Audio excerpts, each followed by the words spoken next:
आप देख रहे हैं नवदीप टुडे न्यूज़ और मैं हूं आपके साथ शाया परवीन। दिल्ली में एक बैंक घोटाले का मामला सामने आया है। ये घोटाला the Delhi state cooperative bank का है। आपको बता दें कि बैंक द्वारा करोड़ों रुपए की धांधली की गई है और जब ये मामला सामने आया तो शिकायतकर्ता ने बैंक में इसकी शिकायत की, जिसके बाद बैंक प्रशासन में हड़कंप मच गया। देखिए रिपोर्ट। मामला सामने आते ही अपने घोटाले को छुपाने के लिए बैंक ने शिकायतकर्ता को घूस देने का लालच दिया।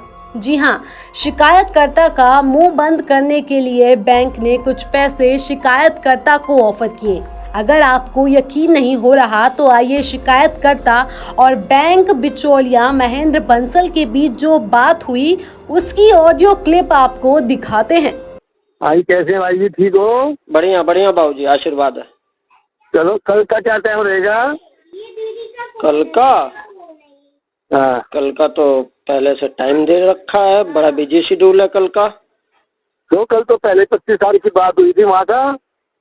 अच्छा हाँ, तो तभी एक काम फाइनल करेंगे ना, मिलने का फायदा है। कल एक बार मेरे पास मुलाकात कर लो, वो कोई बात नहीं है। आप अगर मन बनाओ कल एक बार मुलाकात कर लेते हैं बस। और बाकी जो आप देखो कल एक बार मुलाकात करने से क्या हो, तो उन्होंने कहा था भी 1-2 अपॉइंटमेंट कर देंगे इनकी। अच्छा, उन्होंने कहा था? सर मैं देखो बात सुनो, मैं कच्ची बात नहीं कहूँगा। सुनो, मैंने एक बात सुनो, मैं अपने मुंह से कैसे कह सकता हूँ, आज बच्चों की लाइफ का वो सवाल है। मेरे अपॉइंटमेंट में आज मतलब 2-2, 4-4, 5-5 लाख रुपए अपॉइंटमेंट होते हैं। मैं कैसे कह दूँ कि अपॉइंटमेंट हो जाएंगे? उन्होंने खुद कहा था 1-2 अपॉइंटमेंट कर देंगे उनको एक बारी बात कर लेते हैं और जैसे वो कहेंगे वैसे कर देंगे। इतनी बड़ी बात उन्होंने कही थी। नहीं तो एक बात सुनो, मैं आपको 4-5 बार फोन किया मैंने भाई आपके अपॉइंटमेंट्स नहीं होते हैं, मान लो भाई, मान लो तो आप ABCD मान लो किसी का अपॉइंटमेंट करा देते हो बाहर के आदमी का और उससे आप ले लो। तो मैंने आपको कहा ना कि मेरा वो क्या है ना कि वो हरिद्वार जाने का प्लान है उनके साथ। अब रोज की उठक बैठक है तो भाई अब सतबीर जी के साथ इधर उधर काम पड़ता ही रहता है, तो ये तो मैं उनको अचानक कल का नहीं मना कर सकता। तो आप इसको न्यू ईयर के बाद का रख दो बाबूजी। एक काम करता हूँ, हाँ, मैं डॉक्टर साहब को लाइन पे लेता हूँ। आप कहने मैं 3-4 दिन के लिए बाहर जा रहा हूँ। न देखो जी, मैं छोटा आदमी हूँ, मैं उनसे बहाना नहीं कर सकता। जी जी जी जी जी, मैं एक बात कहता हूँ ना, आप सुनते रहना उनकी बात। मैं कहूँगा उनको कि वो 5-4 दिन के लिए बाहर जा रहे हैं। नहीं फिर या तो देखो जी, मैं क्लियर बात करूँ, या तो उनको पैसे की बात कर सकते हो तो मुझे मंथली या जो भी आपसे ठीक समझो, या मंथली जैसे भी। ये तो बेस्ट तरीका दे दो, जैसे उन्होंने कहा था ना 1-2 अपॉइंटमेंट हो जाएंगे, तो फॉर एवर के लिए बात हो जाती है। अपॉइंटमेंट के लिए मुझे बायोडाटा तो ढूंढने दो मालिक। आप इसको रखो सर न्यू ईयर के बाद 10 तारीख के आसपास।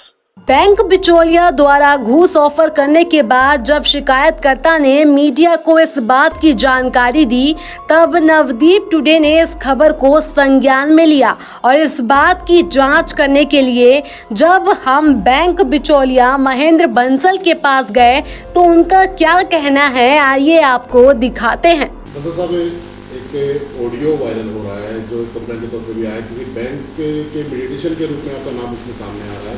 क्या मामला है सारा, पूरा मैटर है क्या? कौन से बैंक के बारे में आ रहा है? स्टेट कोऑपरेटिव बैंक में आ रहा है कि आप किसी को जॉब के लिए या पैसों के लिए उसको आप ऑफर कर रहे हैं। देखिए ऐसा ही, दिल्ली स्टेट कोऑपरेटिव बैंक में मेरा कोई लेना देना नहीं है, ना मैं उसका प्राइमरी मेंबर हूँ, ना मेरा कोई डायरेक्टर में कहीं कोई मेरा उससे कोई लेना देना नहीं। फिर आपका नाम उसमें क्यों आया, क्यों आपकी उसमें? मेरा उसमें कहीं नाम है नहीं, उसमें मेरा कहीं नाम कहीं किसी तरह का नाम मेरा उसमें नहीं है। तो जो ऑडियो है क्या वो आपकी नहीं है? क्या ऑडियो किसी ने फेक ऑडियो बना रखा है, वो मेरा उस ऑडियो से कोई लेना देना नहीं है। उसमें उस आदमी ने ब्लैकमेलिंग के लिए ऑडियो बनाया है, क्योंकि वो आदमी मेरे पास आता जाता रहता था। उसने मेरी पूरी कहानी बनाई है और वो कहानी मैंने शायद आपको दिखाई भी, जो किताब में उन्होंने पूरी कहानी छापी है। वो नज़दीक आते आते उसने जो ना ये वीडियो बनाया।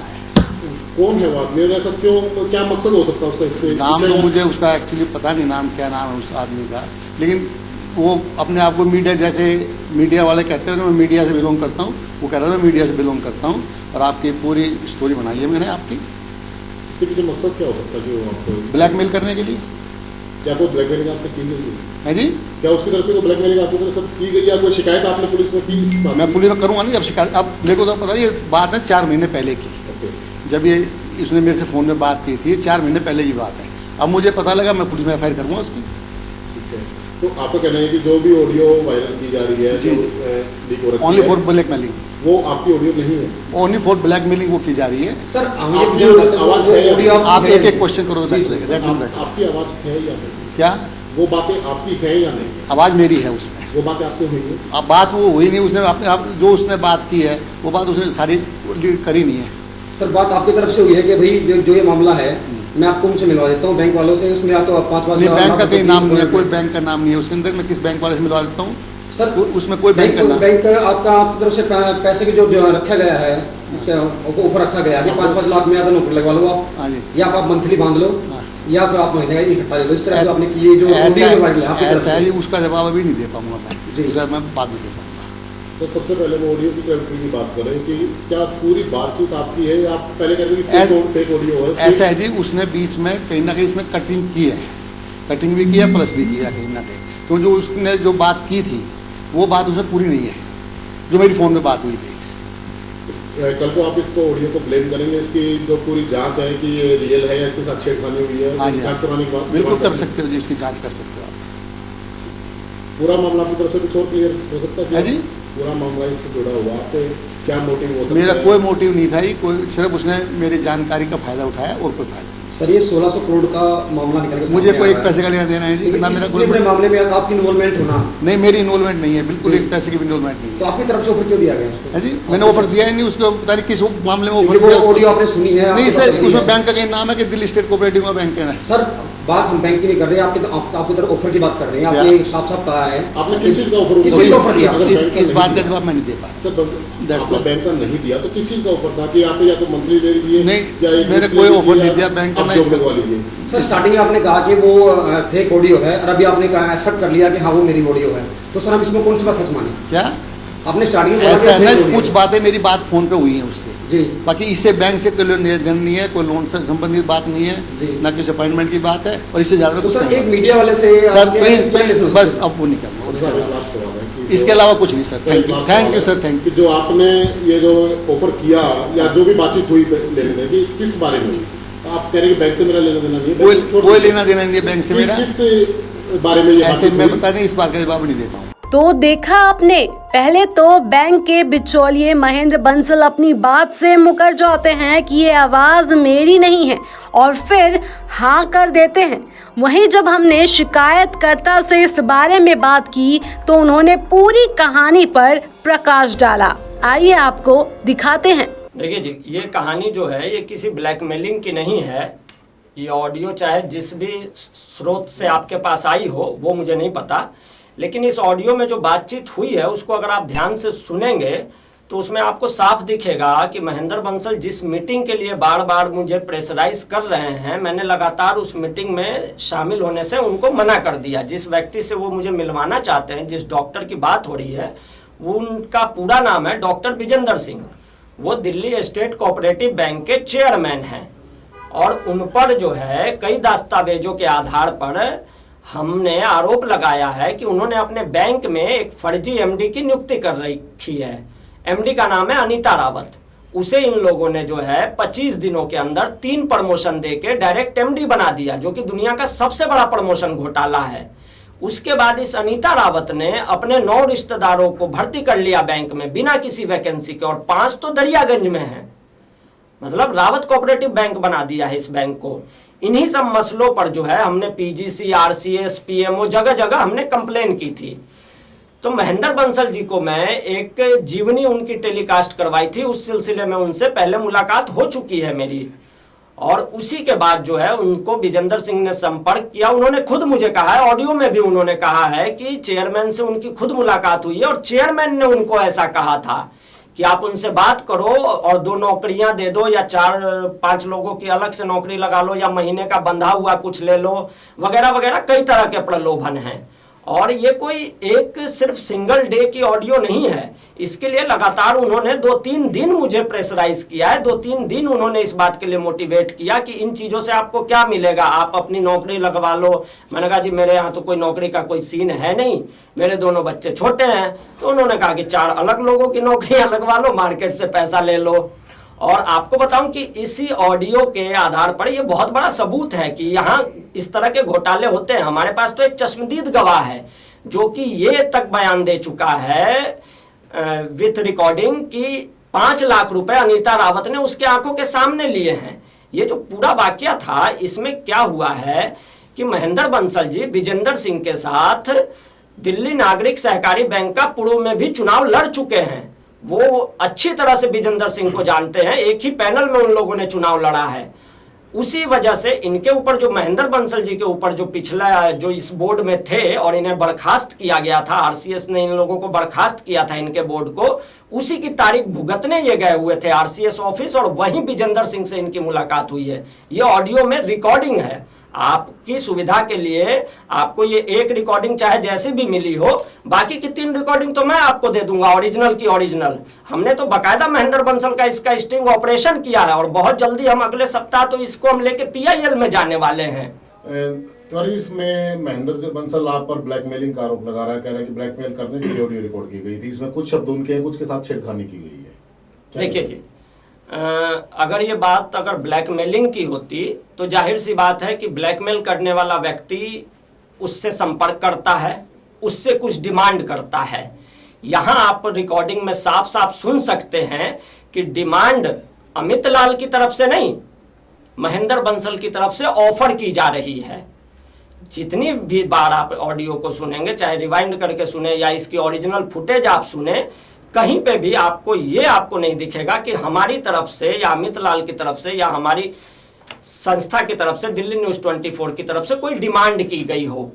उनका सिर्फ और सिर्फ ये मोटो था कि मैं किसी तरह एक बार चल के विजेंद्र सिंह से मीटिंग कर लूं। वो जो उन्होंने ऑफर दिए हैं, वो उन्होंने ऑप्शन बताए हैं जो उनको विजेंद्र सिंह ने बताए थे। अब एक छोटी सी बात है, अगर मुझे ब्लैकमेल करना होता तो ये ऑडियो दिसंबर से पहले की है, दिसंबर के महीने की है शायद। उस ऑडियो में मैंने उनसे कहा भी था कि आप जनवरी के बाद मीटिंग रख ले। एक चीज होती है, जब आदमी लोकलिटी का होता है ना, जब कोई किसी की पैरवी करता है तो आदमी उसका थोड़ा रिगार्ड भी करता है। मैंने ऑडियो में भी उनको बाबूजी ही संबोधित किया है। जाहिर सी बात है कि जिसको बाबूजी कहूंगा उसको ब्लैकमेल क्यों करूंगा। और ब्लैकमेल करना होता तो जिस तरह से हमने आज तक 17-18 एपिसोड इस बैंक के खिलाफ खुलासे किए हैं, इस ऑडियो को डालना कौन सी बड़ी बात होती। ये तो हमने देखा कि चलो एक व्यक्ति है, उसकी सामाजिक प्रतिष्ठा को ठेस न लगे। हाँ, और दूसरी चीज है ना जी कि हम इस ऑडियो को जो है ना कोर्ट में एज अ सबूत इस्तेमाल करना चाहते थे, इसलिए ये ऑडियो हमने आज तक अपने पास संभाल के रखी। अभी आपके पास चाहे जिस माध्यम से आ गई हो उसका मुझे नहीं पता और मुझे उससे कोई आपत्ति भी नहीं है। ये आज न कल तो पब्लिक डोमेन में आना ही था, वो आपके माध्यम से आ गई। लेकिन ये जो बात कहना कि मुझे ब्लैकमेल करने की कोशिश की जा रही है, ये जो महेंद्र बंसल कह रहे हैं, उनको बताना चाहिए कि उनको ब्लैकमेल कर कौन रहा है और क्यों कर रहा है। महेंद्र बंसल ने जो 3 पॉइंट्स उस ऑडियो में कहे हैं कि आप 2 लोगों की नौकरी लगवा लीजिए या 4 बाहरी लोगों की नौकरी करवा लीजिए, उसके बदले बाहर के लोगों से पैसा ले लीजिए, या फिर आप महीने के बंधी हुई रकम ले लीजिए। आपको यहाँ एक चीज याद रखनी होगी कि दिल्ली न्यूज़ 24 ने ना तो कभी विजेंद्र सिंह को कोई कॉल किया। हमारे पास जितने भी दस्तावेज हैं वो सब हमने बाई मेल भेजे हैं, बाई डाक भेजे हैं। हमने कभी किसी को ब्लैकमेल करने की कोशिश की ही नहीं। अगर ब्लैकमेल करना होता तो अब तक तो ये मामला लेन देन में निपट चुका होता। और ये अच्छी तरह से आप भी समझते हैं कि ऐसे सेंसिटिव मामलों में तुरंत डील हो जाती है और तुरंत मामला दब जाता है। अगर ब्लैकमेल नहीं करना होता तो हम कोर्ट क्यों जाते, हम इसमें पीआईएल क्यों लगाते, कोई लॉजिक नहीं है इस बात का। और अगर ये आरोप वो लगा रहे हैं तो उनको तो आनंद फानन में जाके पुलिस में कंप्लेन करनी चाहिए। उनको बताना चाहिए जाके पुलिस को कि आखिर ऐसी कौन सी उन्होंने गलत हरकत कर दी जिसके लिए मैं उनको ब्लैकमेल कर रहा हूं। ये तो उनको स्पष्टीकरण देना होगा ना कि आखिर उन्होंने ऐसा कौन सा गैर कानूनी काम किया है जिसके लिए उन्हें ब्लैकमेल किया जा रहा है। तो इसमें तिवारी जी उन्होंने कहा है कि मैं पुलिस में भी जाऊंगा, मेरे को अब पता लगा है मैं अब पुलिस में जाऊंगा। तो आप क्या कहना चाहेंगे कि जो अगर जांच होती है तो किसी भी कार्रवाई का सामना करने के लिए आप तैयार हैं? और सर, जो हम महेंद्र तो बंसल को पहले निकाला गया था 6 साल का भी कोई मैटर इनके साथ जुड़ा हुआ है। देखिए, मैं वही चीज आपको बता रहा था कि महेंद्र बंसल जो है नागरिक सहकारी बैंक के एक ही पैनल में विजेंद्र सिंह के साथ चुनाव लड़ चुके हैं, और इस बार जो चुनाव होने जा रहा है इसमें महेंद्र बंसल जो है उसी पैनल को मजबूत करने के लिए, विजेंद्र सिंह के पैनल को मजबूत करने के लिए जो मुख्य शिकायत करता है इस भर्ती घोटाले का, अमित लाल यानी मुझे उन्होंने तोड़ने की कोशिश की है। मैंने उनको ब्लैकमेल करने की कोशिश नहीं की है, उन्होंने मुझे इस मामले से हटने का ऑफर दिया। आपको बताता हूं इसकी वजह।